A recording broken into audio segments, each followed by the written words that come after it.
Once upon a time, in a small village in Nigeria, there was a beautiful young woman named Amara. She was kind and friendly, and everyone loved her. But Amara had one wish: she wanted to marry a man who had lots of money. In the same village, there was a young man named Emeka. Emeka was very smart and very kind. He loved Amara and wanted to marry her. But Emeka wanted to make sure Amara loved him for who he was, not for his money. So Emeka came up with a plan. One sunny day, Emeka dressed up like a poor man.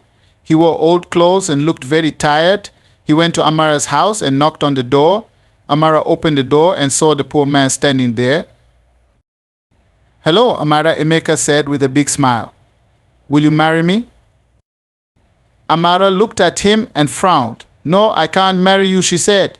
"You are poor and I need a man with much money." Emeka felt sad, but he understood. He nodded and walked away.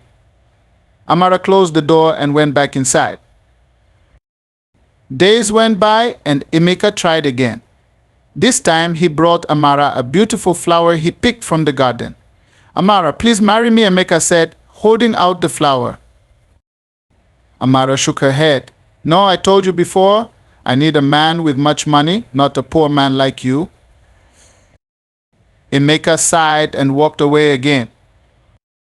One day, the king of the village decided to have a big party. He invited everyone, rich and poor. Emeka decided it was time to reveal his true self. He dressed up in his finest clothes and went to the party.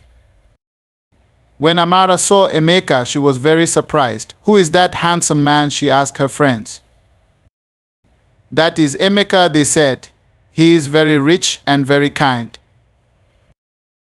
Amara felt sad and confused. She remembered the poor man who asked her to marry him. She realized it was Emeka all along. Amara walked up to Emeka. "Emeka, I am so sorry," she said. "I did not know it was you. Will you forgive me and marry me now?" But Emeka looked at her and shook his head. He wanted to know if Amara had learned her lesson.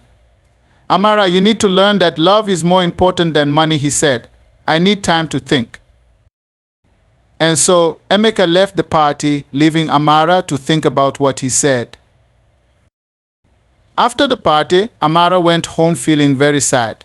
She thought about what Emeka said and realized he was right. Love was more important than money. She decided she wanted to show Emeka that she had changed. The next day, Amara went to the market and bought some bread. She walked to Emeka's house and knocked on the door. When Emeka opened the door, Amara handed him the bread. "Emeka, I brought you this bread to say I am sorry," she said. "I have learned my lesson. Love is more important than money." Emeka took the bread and smiled. "Thank you, Amara," he said, "but I still need time to see if you truly understand." Amara nodded and walked away. She knew she had to be patient and prove to Emeka that she had really changed. Days turned into weeks, and Amara continued to show kindness to everyone, not just Emeka. She helped the old women in the village carry their baskets. She played with the little children and shared her food with those who had none. Slowly, the villagers saw that Amara was different now. She was kinder and more caring. One day, Emeka decided to test Amara one last time. He dressed up as a poor man again and went to her house. This time, he asked for some water. Amara did not hesitate. She brought him a cup of water and a piece of bread. "Here you go," she said with a warm smile. "Is there anything else you need?" Emeka looked at Amara and saw the kindness in her eyes. He knew she had truly changed. He took off his disguise and revealed himself. "Amara, you have shown me that you understand what is truly important," he said. "You have a kind heart, and that is what matters most. Will you marry me now?" Amara's eyes filled with tears of joy. "Yes, Emeka," she said, "I will marry you." And so Amara and Emeka got married in a beautiful ceremony. The whole village came to celebrate their love. They lived happily ever after, always remembering that love and kindness are worth more than all the money in the world. Amara and Emeka's wedding was the talk of the village for many days. Everyone admired how their love story had turned out. They lived happily, and their love grew stronger with each passing day. One sunny morning, Emeka had to travel to a nearby village for business. Before he left, he hugged Amara tightly. "I will be back soon, my love. Take care of everything while I am gone," he said. "I will, Emeka. Have a safe trip," Amara replied, waving goodbye as Emeka rode away on his horse. While Emeka was gone, Amara continued to be kind and helpful to everyone in the village. She took care of the house and made sure everything was in order. She also visited the market daily to buy fresh fruits and vegetables. One day at the market, Amara saw an old woman struggling to carry a heavy basket of yams. Amara quickly went over to help her. "Let me carry that for you," she said, lifting the basket with ease. The old woman smiled and thanked Amara. "You are very kind, my dear. Your heart is full of goodness."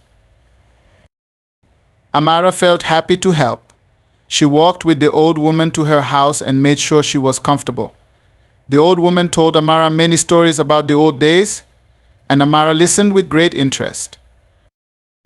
As the days passed, Amara noticed that there was a man who seemed to be watching her from a distance. He was always around, but he never came close or spoke to her. This made Amara curious and a little worried.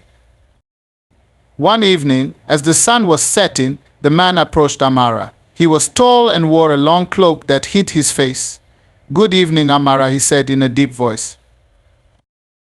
"Good evening," Amara replied, trying to hide her nervousness. "Who are you, and why have you been watching me?" The man removed his hood, revealing a kind face. "I am a friend of Emeka," he said. "He asked me to look after you while he is away." Amara felt relieved. "Thank you for watching over me," she said. "But why did you not come to me sooner?" The man smiled. "I wanted to make sure you were safe from a distance. Emeka cares deeply for you and wanted to ensure nothing happened to you while he was gone." Amara nodded, feeling grateful. "Please come inside and have some food," she offered. The man accepted her invitation, and they sat down to eat.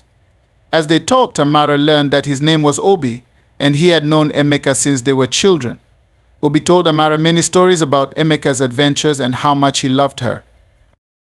Meanwhile, Emeka's business trip was going well, but he missed Amara terribly. He finished his work quickly and started his journey back home. Along the way, he thought about how much Amara had changed and how proud he was of her. When Emeka finally returned, he was overjoyed to see Amara waiting for him with a big smile. "Welcome back, my love," she said, running to hug him.